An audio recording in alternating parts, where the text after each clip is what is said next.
আসসালামু আলাইকুম দর্শক বন্ধুরা। আজকে একটা ববিন বানাচ্ছি। ববিনটার মাপ হয়েছে কোর। এটার মাপ হয়েছে 4.5 ইঞ্চি কোর। এটা এমনি 4.5 ইঞ্চি।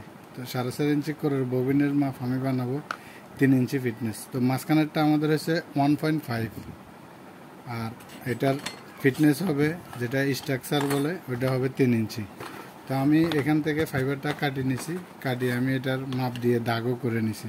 তো আমার এখান থেকে 1.5 হবে একটা, এখান থেকে 3 ইঞ্চি হবে একটা, আবার এখান থেকে এটার মাপে 1.5 ইঞ্চি হবে একটা, আবার হবে 3 ইঞ্চি একটা।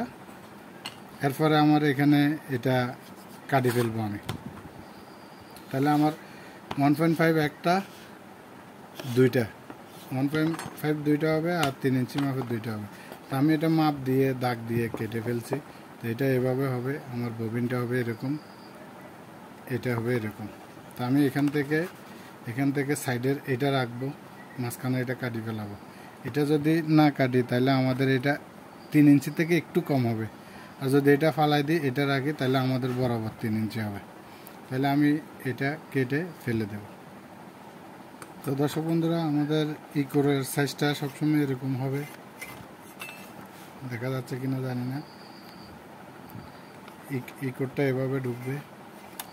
তো আমি এখানে সুপারগুলো লাগাবো, লাগানোর পরে আমি বাড়তি অংশটা কেটে ফেলবো। তো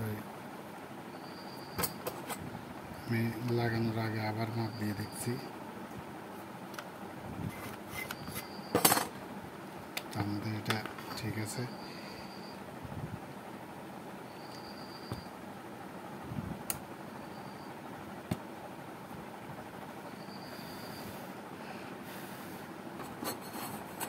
আমরা এটা লাগাই ফেলছি, আমাদের এটা এরকম হবে। কোরটা ইজি থাকতে হবে। আমি সবগুলো এরকম লাগানোর পরে আমি বাড়তিটা কেটে ফেলব। তো দর্শক বন্ধুরা, আমাদের এটা কমপ্লিট গাম লাগানো হয়ে গেছে, একটু শুকাইতে দিয়েছিলাম। এখন আমরা এটাকে এভাবে এটার মেজারমেন্ট করে নিব, যেটা এই কোরের সাইজে যতটুক ঢুকতে পারে অতটুক মেজারমেন্ট করে আমরা নিয়ে আমরা এটাকে কেটে ফেলবো। এটা চারপাশ একরকম থাকবে এরকম, যত ট্রান্সফর্মারটা এভাবে ঢুকবে। তাহলে এই ফার্স্ট থেকে এটা এরকম নিব, আর ফার্স্ট থেকে এরকম নেব, নিয়ে আমরা মাঝখানে একটা গোলাকার দাগ দিয়ে দিব। দাগ দিয়ে মাঝখানের ভিতরটা আমরা কেটে ফেলব।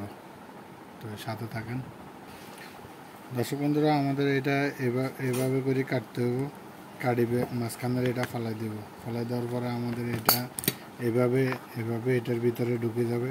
ঢোকার পরে এই সাইড যেটা থাকবে এ পাশে একটা হবে, তাহলে আমাদের এরকম দুই পাশে দুইটা হবে।